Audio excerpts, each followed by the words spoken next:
বিষ্ণুনবীর কিন্তু টাকা পয়সা ছিল না, জানেন? ছাগল চড়াতো, কাউবয় ছাগল চড়াতো, কাউবয়।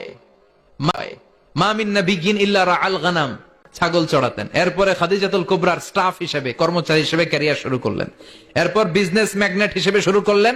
খাদিজাতুল কুবরার সাথে যখন বিয়ে হয়ে গেল, খাদিজাতুল কুবরা তাহেরা ওনার সব সম্পদের মালিক বিশ্বনবীরে বানায় দিলেন। আল্লাহ বললেন, তোমার তো কিছু ছিল না নবী, খাদিজার মাধ্যমে বিয়ে পড়িয়ে দিয়ে আমি তোমারে ধনী বানিয়ে দিলাম।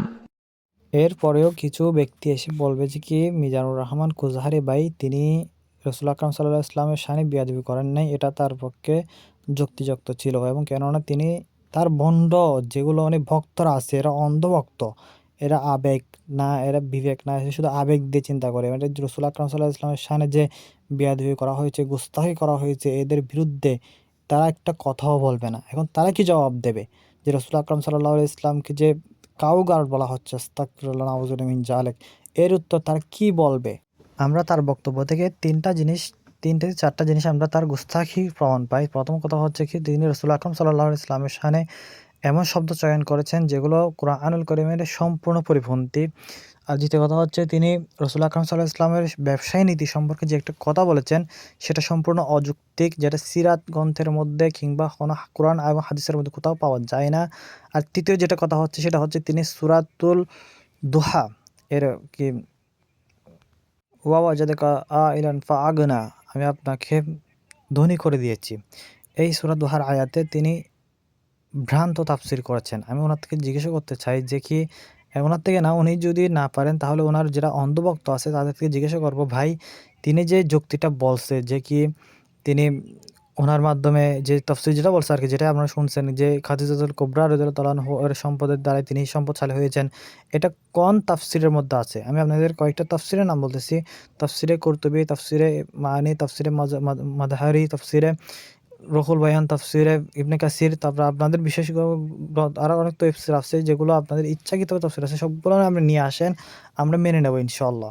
তো তাফসীরে ইবনে আব্বাস আছে, তাফসীরে জালালাইন আছে, এইসব তাফসীরের কোনো যদি তাফসীরে যদি আপনি এটা দেখাতে পারেন যে কি এই যে উনি যে কথাগুলো বলছে যে সূরা দুহার যে একটা ভ্রান্ত তাফসীর তিনি করছেন, এটা হচ্ছে সম্পূর্ণ ভ্রান্ত, অযৌক্তিক, কোরআনের মন গড়া যুক্তি।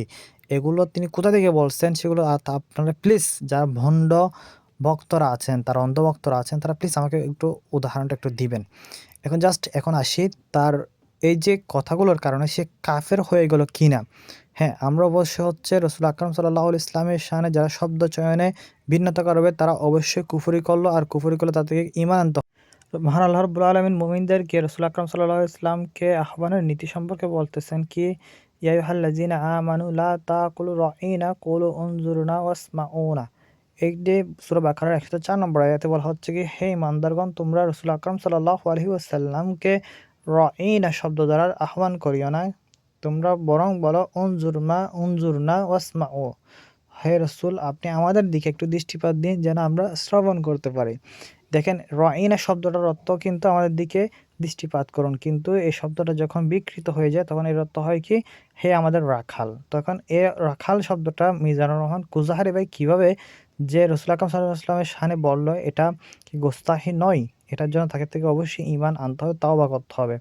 আরেকটা আয়াতে আল্লাহ রাব্বুল আলামিন বলতেছে কি, ইয়া আইয়ুহাল্লাযীনা, এটাই আল্লাহ বলতেছে কি, লা তাজআল দুআআর রাসূল কাদুআইন বা'দুকুম লিবা'দ, হে ইমানদারগণ তোমরা যখন রাসূল আকরাম সাল্লাল্লাহু আলাইহি ওয়াসাল্লামকে সম্বোধন করবা কিংবা আহ্বান করবা, তখন তোমরা একে অপরকে যেভাবে আহ্বান করো তোমরা ঠিক একে অপরকে আহ্বান করার মতো ডাকিও না। তোমরা বলবা ইয়া আইয়ুহান নবী, ইয়া রাসূল, ইয়া হাবিব, এরকম বলে ডাকো।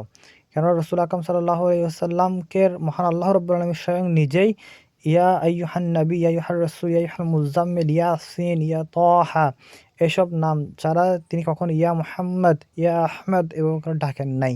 তো যেক্ষেত্রে এইভাবে করে তিনি আমাদেরকে শব্দ চয়ন শিখিয়ে দিয়েছেন, সেক্ষেত্রে আমরা যদি তার বিরুদ্ধে গিয়ে যদি তার বিরুদ্ধে যদি যেগুলো রাসূল আকরাম সাল্লাল্লাহু আলাইহি ওয়াসাল্লামের শানে বেয়াদবি হয়, এই সমস্ত শব্দ যদি আমরা উচ্চারণ করি তাহলে আমাদের ঈমানের ঘাটতি হবে। আমি আপনাদের কয়েকটি কিতাবের নাম বলতেছি। আল্লামা কাজী আয়াজ তার আশ-শিফা শরীফের মধ্যে স্পষ্ট লিখেছেন, এমনকি ইমাম আহমদ রেজা খান ফাজাইলে বেরলভী লিখেছেন যে কি, যারা এগুলো পালন করবে না তারা হচ্ছে সম্পূর্ণ কাফের, মুরতাদ। তাদের থেকে অবশ্যই আবার পুনরায় কালেমা পড়ে তাওবা করে আবার ইমানের আনতে হবে এবং ইসলামের আলোয় আলোকিত হতে হবে। আসসালামু আলাইকুম।